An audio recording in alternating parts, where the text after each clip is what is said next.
Good evening and welcome to Metro Focus. I'm Jack Ford. Tonight, we are bringing you a truly special conversation with someone who knows exactly what it is like to investigate a sitting president.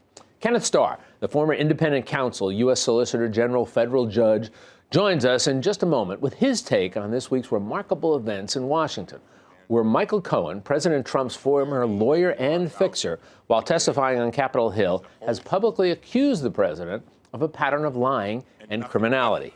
I am ashamed of my weakness and my misplaced loyalty, of the things I did for Mr. Trump in an effort to protect and promote him. I am ashamed because I know what Mr. Trump is. He is a racist, he is a con man, and he is a cheat. Cohen, who has already pleaded guilty to lying to Congress to protect his old boss and is headed to prison, also weighed in on possible collusion between Russia and the Trump orbit, saying he has no direct evidence, just suspicions. President Trump pushed back. He lied a lot, but it was very interesting because he didn't lie about one thing. He said no collusion with the Russian hoax.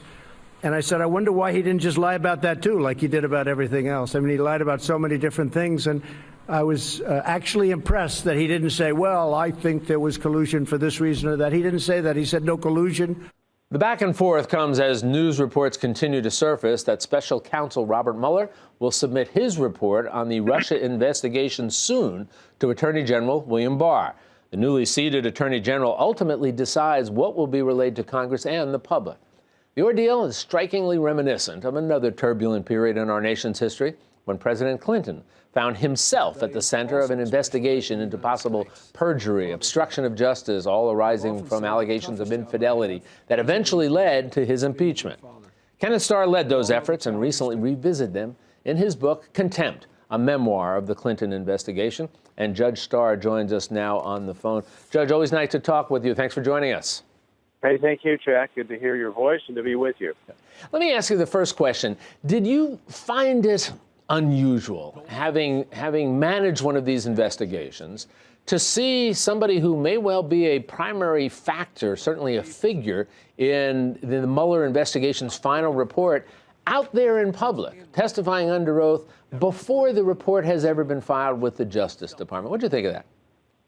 Well, it's somewhat unusual, except, in our system of government, the House of Representatives, the Senate, each has its own powers, its own prerogative. You may remember that the Senate, under the chairmanship of Senator D'Amato of New York, had parallel hearings going on into the Whitewater transactions in Arkansas at the same time. So it can get complicated, but it is unusual. I think it's probably unprecedented for there to be this kind of hearing on what we think, Jack, is the eve, or we're on the cusp of actually having the Mueller report. But that having been said, it's clear that Bob Mueller had the benefit of these private interviews with Michael Cohen. So while it's a little bit odd, I think the good news in terms of all the truth coming out is that this is just raw allegations, of course, a set of raw allegations. We will have a professional filter, so to speak, in the person of Bob Mueller and his staff in the report that's supposed to be coming to the Attorney General. There is a process that is, if allegations, and here they are allegations, there will be further steps by the House of Representatives, presumably. Well, let's check into this. Someone says this happened. Well, we don't simply accept that. We then say we need to take it to the next step, and you know that process. But there's also a special counsel process, right? And so if there was new information that the Attorney General deems relevant, then the Attorney General has a role in determining whether, in fact, there needs to be a Justice Department investigation or whether a special counsel needs to be appointed. So I would say everybody should just take it in, but then let's wait for the next step in the process. Having lived through one of these, and obviously we should note that there were different rules and regulations that you operated under as opposed to Director Mueller. But having lived through one of these and understanding them as you do, Would you suggest to Attorney General Barr, if he asked you, that the report in its entirety should be made public, that there's a value in the public having an opportunity to understand what these findings and conclusions are? Well, clearly there's a trade-off here, Jack, and at one level, there's a profound and compelling public interest in knowing as much as possible. On the other hand, what we're talking about is the process of the Justice Department. And the Justice Department regulations are very clear that the report from Bob Mueller is to go, and I think everyone now understands this, to the Attorney General. And that is to be a confidential report. And that confidential report is quite limited in nature.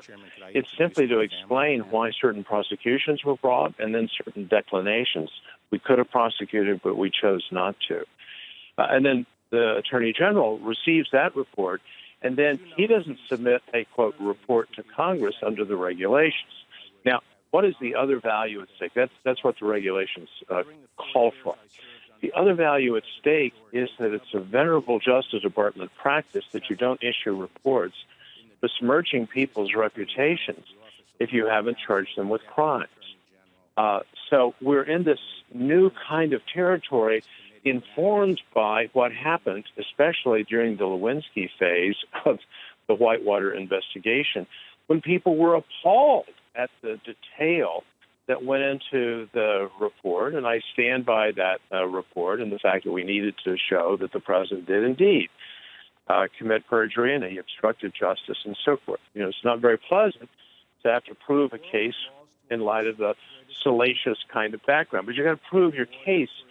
That's what the independent counsel law called for, Jack, and it's one of the reasons that I think that Congress overwhelmingly said, we don't want that anymore, right? It's not just that there was a salacious kind of content to the report.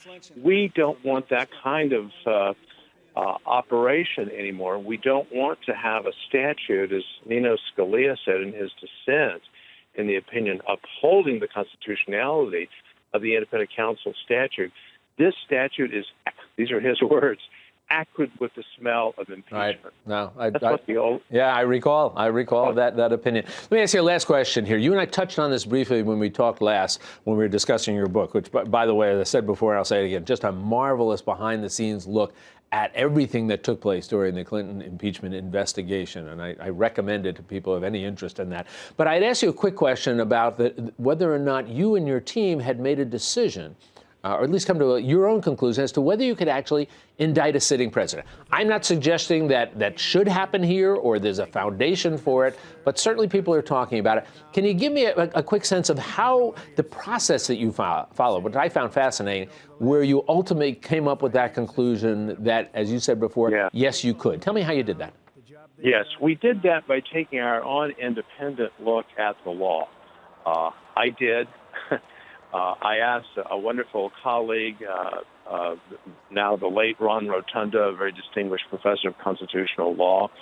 I had other members of what I affectionately call my brain trust look at it.